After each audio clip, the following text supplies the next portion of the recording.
Friends तो एबे school छात्र छात्री बड़ अपडेट कि आरंभ हम सकालुआ स्कूल तो केबेठार आरंभ हम एने एक बड़ अपडेट रही तो अपडेट कौन रही फ्रेंड्स वीडियो ही जनइबी सो वीडियो को बिना स्किप कर समस्त शेष जाए देखा सहित वीडियो गोटे लाइक करूँ जदि चैनल को नुआ कर चैनल को सब्सक्राइब करने और पाखर बेल आइकन क्लिक करने आगक जिते नुआ नुआ वीडियो अपलोड हम आपंक पाखे नोटिफिकेशन जीव नोटिफिकेशन जरिए आपने आम वीडियो को सर्वप्रथम देखिपारे कि राज्य में किछि दिन है पारद उपर मुहां रही आकाशरू खसुची अग्निपिंडुला असह्य होउची ग्रीष्म लहरी एभली स्थिति गणशिक्षा मंत्री नित्यानंद गौड़ रविवार एक बड़ सूचना देइछन्ति। राज्य में बढ़ुवा ग्रीष्म प्रवाह को दृष्टि रखी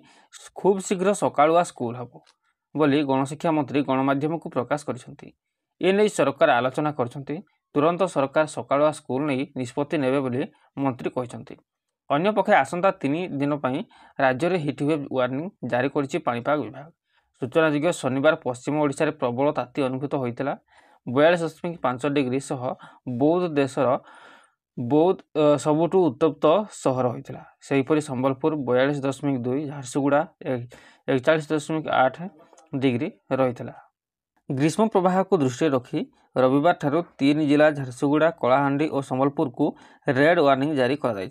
4 जिला को ऑरेंज एवं 16 जिला को येलो वार्निंग जारी होती 3 दिन पर्यंत तातीरू त्राही मिलिब नहीं बोली पूर्वानुमान करिछि पाणीपाग विभाग।